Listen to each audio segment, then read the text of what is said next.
everyone and welcome back to the channel. If you are new here, I'm Claire and this is The Wanderlust Way. In today's video, I'm going to share with you a journey through the streets of London, capital city of England, where in just under 2 days, or 31 hours to be precise, we'll explore some of the famous historical events that this city has bore witness to. Beware, with history often comes darkness. Although there will be some lovely stories and wonderful tales to tell, there will also be a dark side. This adventure is perhaps not for the faint-hearted. Our visit will include a trip to the Smithfield Market area, one of London's most oldest markets. Streets were once filled with mud and stench and blood. An area of London so grim that even the Victorians petitioned to have it cleaned up. We will then visit the Charterhouse, which has recently opened its doors to the public for viewing. This incredible building, once home to London's largest plague pit, has some fascinating secrets to share. Playing its part as a Carthusian monastery, a Tudor court, and finally an almshouse, which it remains today. After all that, we are going to hit the streets of Whitechapel. In the dusky, dark alleys of this part of London, a brutal serial killer roamed the streets. A story that still gets quite a lot of attention. Not only were the murders sadistically horrific, they remain unsolved. Killer, or Jack the Ripper, as we commonly know him as, or her, was never caught. From there, we'll end our journey taking in some of the sights and walking in the footsteps of one of the most famous literary men of Victorian London, Charles Dickens. Referred to as the man who invented Christmas, John Charles Huffam Dickens remains one of the most fantastic writers that England has ever produced, and we are going to take a walk in his footsteps, including visiting his home on Doherty Street, which is now a museum and memorial to his life. So what are we waiting for? Enough waffle, let's wander!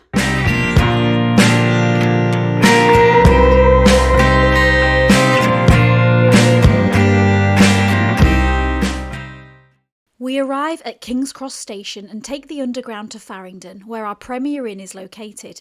Farringdon Station opened on January the 10th, 1863, as part of the world's first underground railway, the Metropolitan Railway.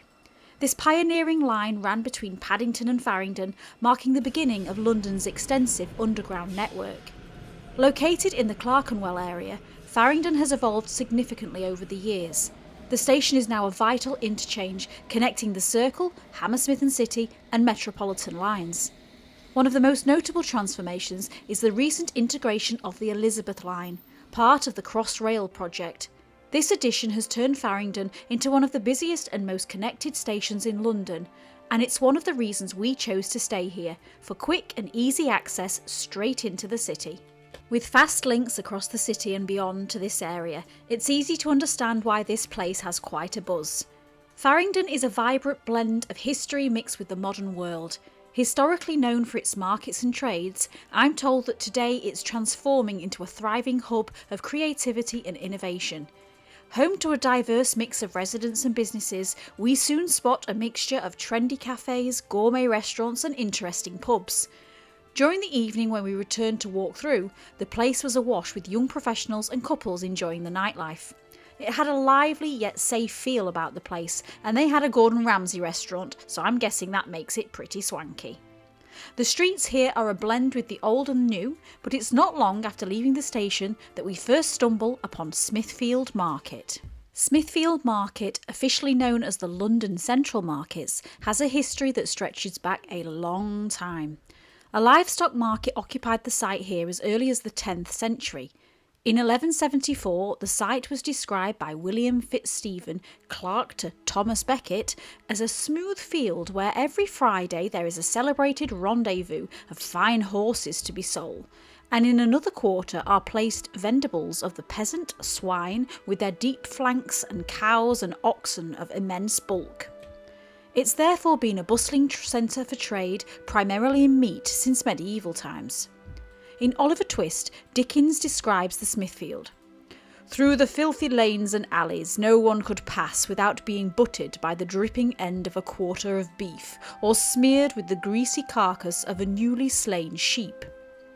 The buildings we see today were commissioned in 1866 and completed in November 1868. Sir Horace Jones, the city's architect, was the mastermind of the impressive buildings we see today. There has been damage caused over the years, and towards the end of World War II, a V2 rocket struck the north side of Charterhouse Street, which caused massive damage to the market buildings, also affecting the railway tunnel structure below and causing more than 110 deaths. There was also a major fire in 1958, which caused destruction, and further development to the structure had been required. Smithfield Market is the City of London's only major wholesale market which has escaped relocation. It is known to be one of the largest wholesale meat markets in Europe, and today it operates to supply fresh meat to butchers, restaurants and food businesses across the city. Now, if you're familiar with history or have watched some of my previous videos, you'll know there will be little more to this story as usual. Because as with most places steeped in history, Smithfield has not just been a place of trade and commerce, it too has a grim past that dates back centuries. For this site was also once the scene of public executions, brutal punishments and deadly jousts. In the medieval period, Smithfield was notorious for its execution ground. Many who opposed the crown met their end here. One of the most famous victims was William Wallace, the Scottish knight, immortalised in the film Braveheart. In 1305, he was gruesomely executed here at Smithfield, drawn and quartered as a traitor to the English crown. The dark history continues with the Peasants' Revolt of 1381. Smithfield was the site of a decisive and bloody encounter between the rebels, led by Wat Tyler and King Richard II's forces. Tyler was killed during negotiations, effectively ending the uprising and leading to severe reprisals against the rebels. During the 16th century, this area became a focal point for religious persecution under the reigns of Henry VIII and Mary I. Protestants were burned at the stake for their beliefs, earning Mary the nickname Bloody Mary for her brutal efforts to restore Catholicism in England. During the 18th and 19th century, it was also home to a strange and unsettling custom, and that is the act of wife selling. This practice, though not legally recognised, was a crude method for unhappy husbands to rid themselves of their marriages. It typically involved the husband leading his wife to market with a halter around her neck, waist or arm. She was then auctioned off to the highest bidder, often with her consent, as a way to escape an unhappy marriage. While it might seem shocking today, this practice reflected the limited options available to women and men in distressed marriages at the time. What do you think about the act of wife selling? Should we bring it back? Let me know in the comments. Now we've soaked up the essence of our surroundings here, we take a short walk to our first official stop, the Charterhouse. The guidebook tells us that Charterhouse is one of London's greatest survivals. It began its storied history in 1348, when the devastating Black Death enveloped London. The disease was a mixture of bubonic plague and pneumonic plague. These plagues could cause death within 2 days of the first symptoms. Most historians are willing to agree that the Black Death killed between 30 to 45% of the population between 1348 and 1350. With so many deaths taking place, it was therefore essential for those remaining to look for large spaces to dispose of the bodies. Plague pits were scattered across the city and the surrounding countryside.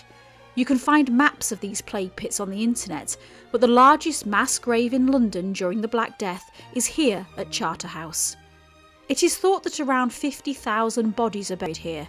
The pit was unearthed during Crossrail build work in March 2013, when the Museum of London were brought to excavate and study the remains. This dark chapter, however, laid the foundation for what would become one of London's most historic sites. Medieval Christians believed that prayer would enable the souls of the dead to enter heaven. Therefore, in 1371, a Carthusian monastery was established on this site as an act of piety by Sir Walter Manny, a wealthy courtier and soldier. The monastery, known as Charterhouse, became a centre for religious devotion and learning. The monks here lived a life of strict discipline and solitude, dedicated to prayer and study. Living as hermits, they applied a silent, meditative life, spending most of the week alone in their cells. Each monk concentrating on their spiritual and religious development through study and prayer without any worldly concerns.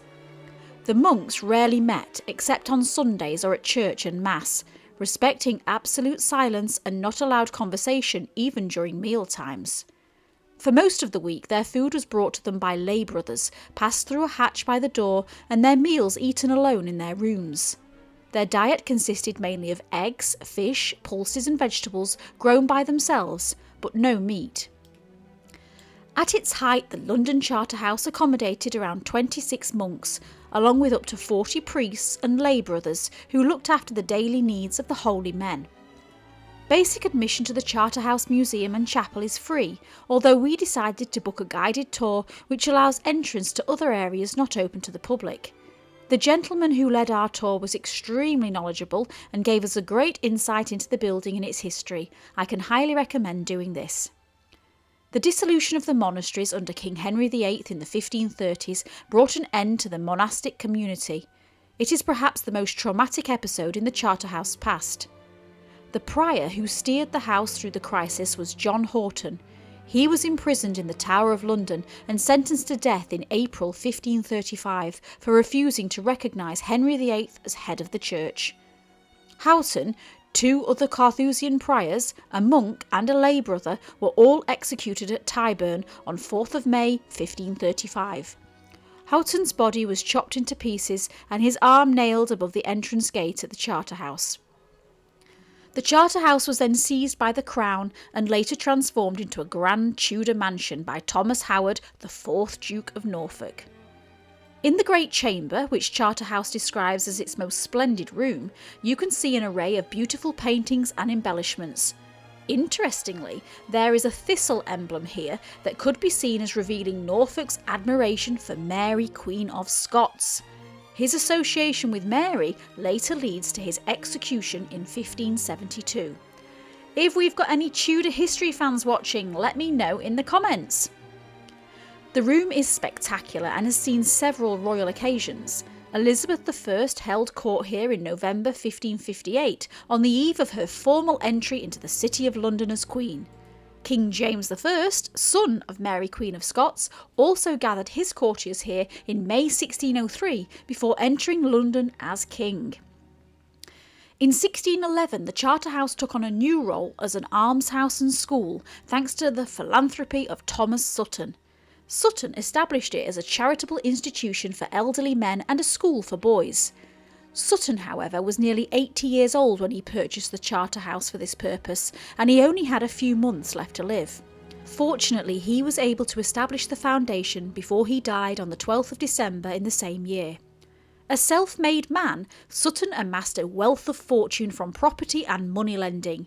He came from a Lincolnshire gentry family, beginning his career as a servant of the Dudley and Howard families, 2 powerful aristocratic dynasties in Tudor England. Building up his holdings step by step, by the 1580s Sutton was able to start lending money to his former patrons and other cash-strapped landowners. After his death, he was seen as a role model for philanthropists. In his 23-page will, he gave generously to several charitable causes, including the enormous sum of £50,000 he left to his new hospital. He had put his personal wealth to work for public good. He was buried in the chapel at the Charterhouse, and an impressive tomb was erected to commemorate him. Sutton faced east in expectation of resurrection, and his hands are clasped together in prayer.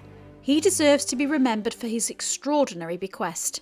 More than 400 years after his death, his generosity continues to provide support in the way which he originally intended. Today, the Charterhouse is a living museum and an active almshouse, home to a community of brothers. After leaving the Charterhouse, we have a quick dinner break at Honey Poke, close to the tube station, before getting back onto the Underground to take another tour. Claire, Yeah, where are we going? we're going on a Jack the Ripper tour. Our next part of the day takes us to Whitechapel, where we are here to be led on a guided tour walking in the footsteps of the notorious Victorian murderer Jack the Ripper. This chilling walk with a guide and around 20 other visitors took us on a journey of one of history's most infamous serial killers. Led through the streets of London's East End, we visited key sites and learnt about the lives of the victims and the harsh realities of Victorian slum life. The Ripper's victims were all women, struggling to make ends meet. They lived in common lodging houses, crowded and squalid places, turning mostly to prostitution as a way to survive. All of them, we were told, were addicted to alcohol. On this tour, we hear how life in Victorian Whitechapel was harsh. The Industrial Revolution brought jobs, but also overcrowding and squalor. The working class endured long hours, low wages, and deplorable living conditions. This environment bred crime and despair, with women like the Ripper's victims often bearing the brunt. One of our first stops takes us to what appears to be a modern-day noodle restaurant. Our guide tells us to look up at the top, where we notice an old 19th century sign, a glimpse of its previous life.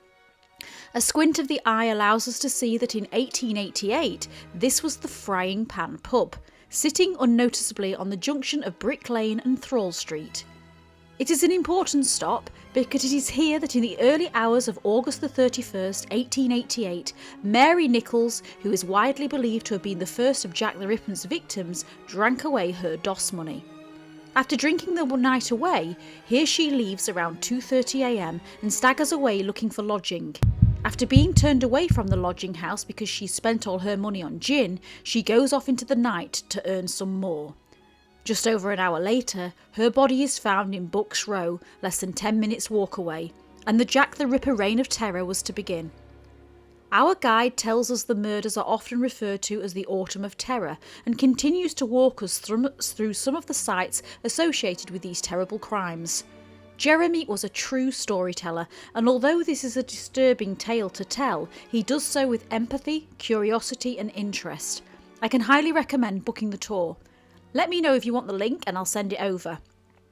There were a few to choose from on the internet, but this one had the best reviews and I can totally understand why.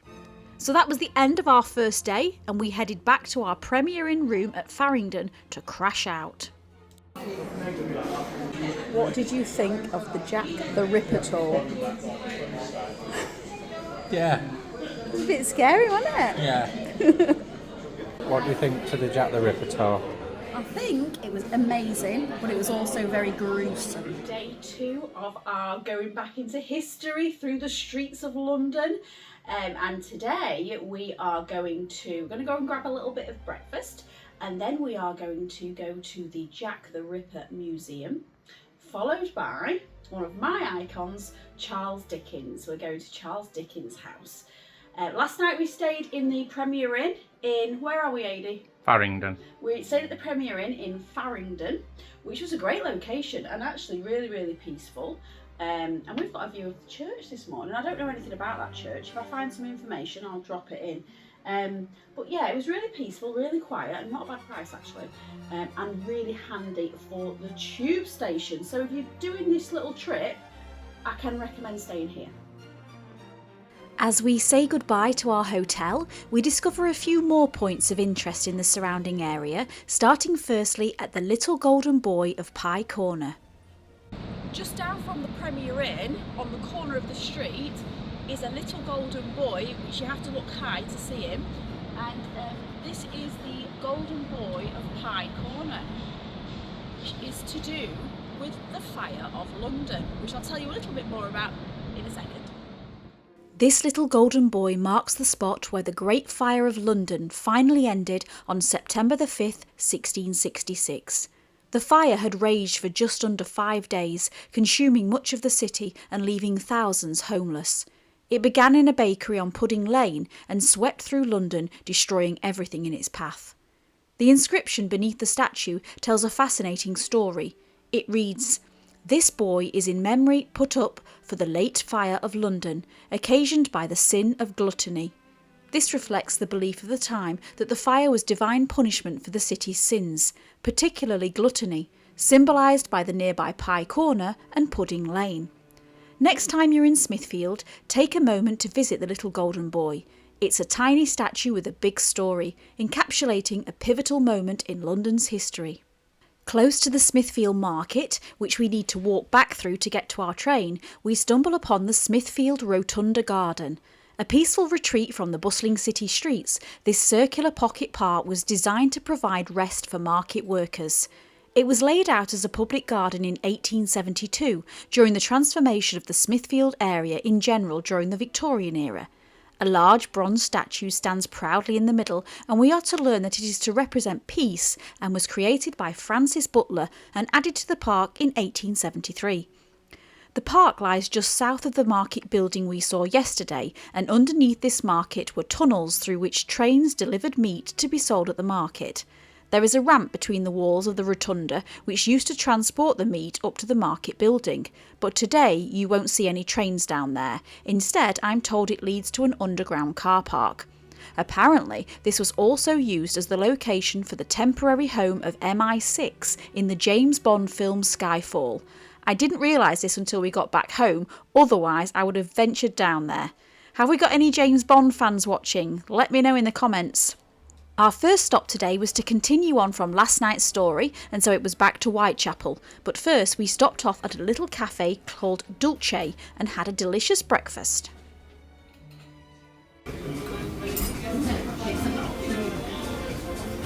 Get you videoed. Nice. From here we are going to the Jack the Ripper Museum. Located in Cable Street, the Jack the Ripper Museum is a unique and chilling destination in the heart of London. The museum offers a comprehensive look at the crimes, the investigation and the social conditions of the time. Jack the Ripper is the infamous pseudonym given to an unidentified serial killer who operated in the impoverished areas of Whitechapel, London in 1888. During a period of just a few months, Jack the Ripper brutally murdered at least 5 women, known as the canonical 5 victims. The victims, Mary Ann Nichols, Annie Chapman, Elizabeth Stride, Catherine Eddowes and Mary Jane Kelly, were all prostitutes living in the slums of the area. Jack the Ripper's modus operandi typically involves slashing the throats of his victims before mutilating their bodies, often with a level of precision that suggests some knowledge of anatomy. The gruesome nature of the murders, combined with the killer's ability to evade capture, sparked widespread fear and fascination throughout London and beyond. Despite intensive investigations by the police and numerous theories put forth by historians and ripperologists over the years, the true identity of Jack the Ripper remains unknown. The case continues to captivate the public imagination, making Jack the Ripper one of the most notorious and terrifying figures in the history of crime. The museum is situated in a historic Victorian house in the heart of Whitechapel. Here you can discover everything there is to know about the lives of the victims, the main suspects in the murders, the police investigation, and the daily life of those living in the East End of London in 1888. The museum is open 7 days a week, and we purchase tickets in advance on their website. I appreciate though that this type of attraction isn't for everybody, so perhaps give it a miss if you don't like that side of history.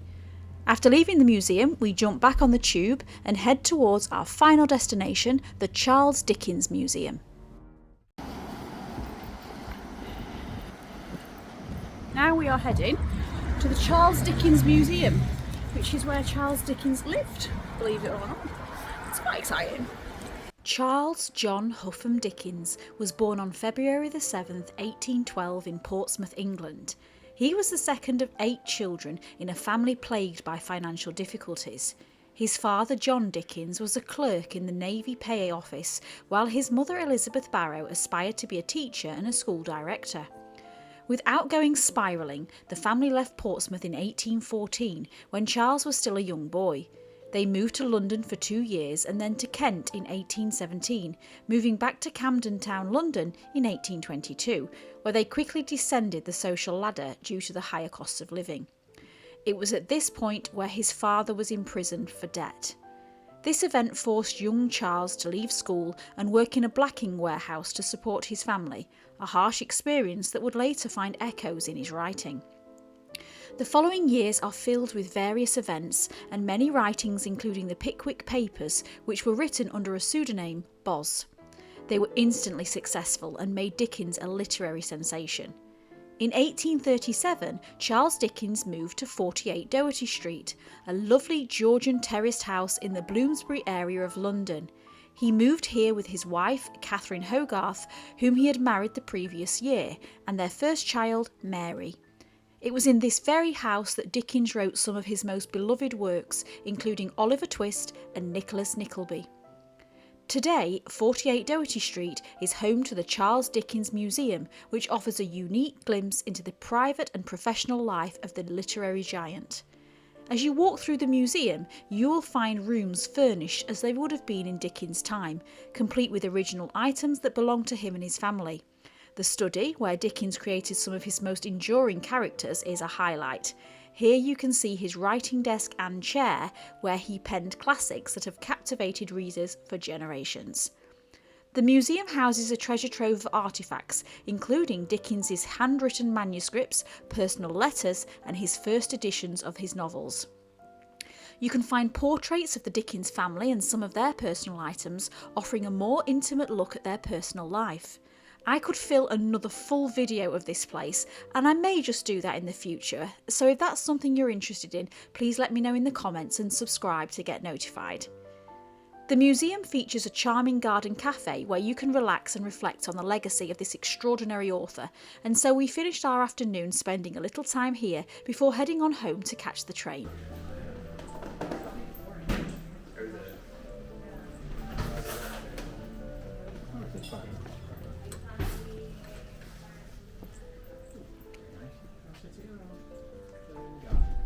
Can I hear a water fountain?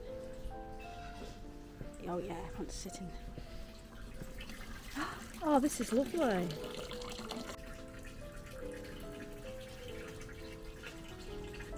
Say hello, Adi. Hello, Adi.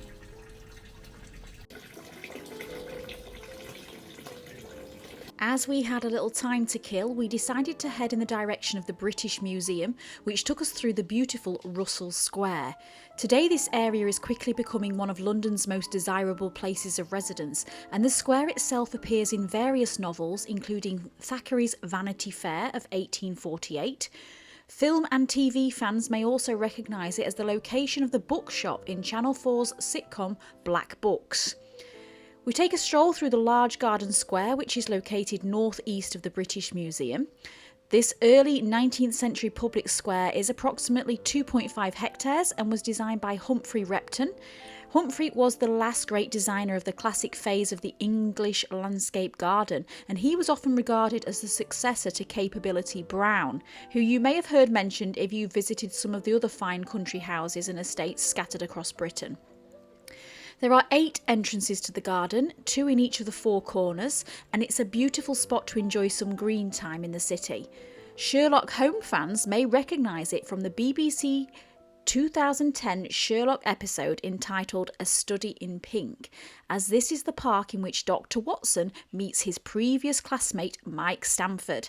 Stamford is the one who introduced Dr. Watson to Sherlock Holmes, which I find very interesting.